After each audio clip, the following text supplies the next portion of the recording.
19 гасыр башында Чувашстанның Шыгырдан авылында 2 мәчет була. 1896 елда исә соңра халык телендә Кәҗә урамы мәчете дип йөртеләчәк 3нче мәчеткә салына. Аны төзү эшләрен башлап йөрүче Казанның Апанай мәчете каршындагы Касимия мәдрәсәсен тәмамлаган Сәләхетдин Сәлимҗанов була.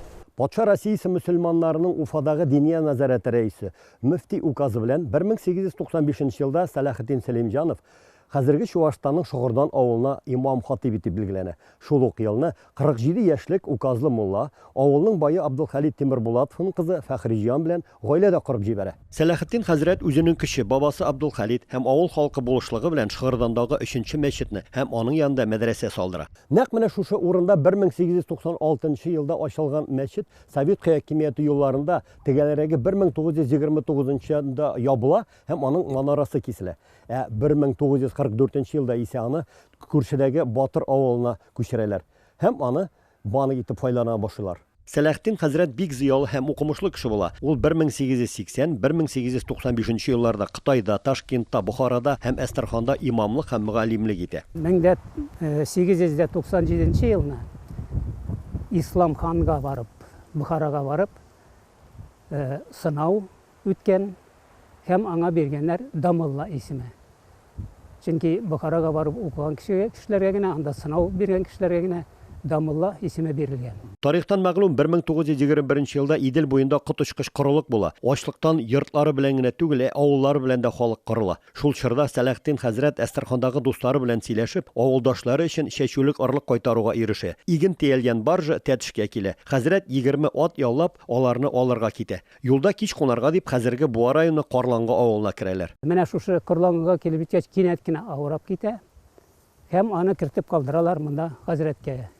Юнус хәзрәткә. Менә шунда инде ул әйтә, әгәр дә үлсәм, шушы зиратта, безнең зиратта җирләгез, атымны суеп, халыкка өләшегез дип. Менә шулай итеп, ул икенче көнне үлеп китә. Юнус абыйларга кертеп юып, шуннан күмгәннәр аны, атын суеп, халыкка өләшеп калдырганнар. Мөдәррис ага сүзләренә караганда, хәзрәтнең үлгәненә 100 ел узса да, аның бала аныклары бабаларының каберлегенә ел сайын кайталар. Аны карап, тәртиптә тоталар. Бүген хәзрәт кабере янында аның авылдашлары Шыгырданлылар. Диния назараты тарафыннан үзебезгә максат куеп, һәрбер Чувашиянең татар авыллары, менә мөселманнар яшәгән җирлектә һәрбер зиратта чүмелгән имамнарның исемнәрен барлап, менә зиратка кергән җирдә шул истәлек тактасы булдырырга дигән максат куйдык. Шундый ук бөек имамны искә алу кичәсе Буа районының Толымбай авылында да узды. Бу көнне Толымбайлар Казаннан һәм тирә күршеләрдән кайткан кунаклар 18нче гасыр уртасында авылда имам вазифаларын башкарган ишан хәзрәт Әхмәр бине Юнус Толымбай истәлегенә Коръән укып, борынгы авыл зиратындагы аның каберлегенә төрбә куйдылар. Изге чарага ишанның нәсел дәвамчылары да кайткан. Бу минем 6нчы буын бабамның энесе була Әхмәр хәзрәт.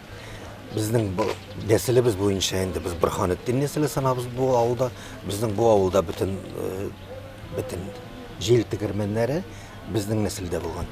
Безнең 3 җил тегермәне булган.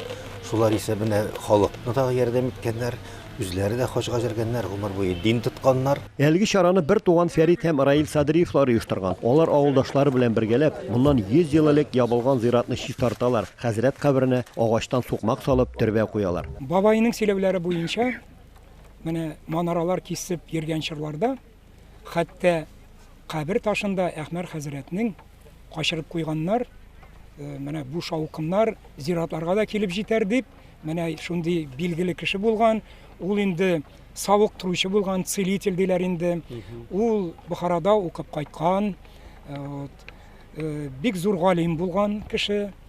Ул мәдрәсә төзеткән авылда, мәчетләр районда төзүдә бик зур эшләр алып барган. Бу чараны күреп, башка авылларда, төбәгебездә, Татарстанда башка авылларда шул чараны күреп, үрнәк алып, шулай эшләсәләр бик әйбәт булыр иде. Мондый изге кешеләр әлбәттә һәр авылда бар.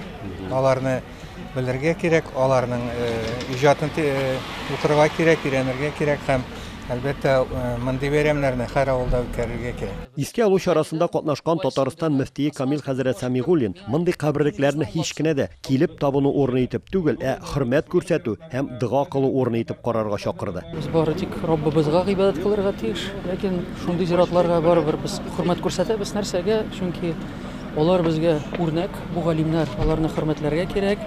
Халкыбызга да исәннәрнең кадерен бел, үлгәннәрнең каберен бел дип әйтәләр.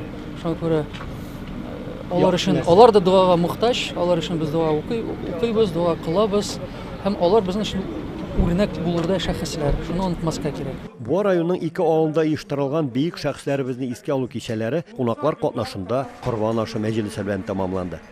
Чуашстанның Батыр, Татарстанның Буа районыннан Рамис Сафин, Татарлар.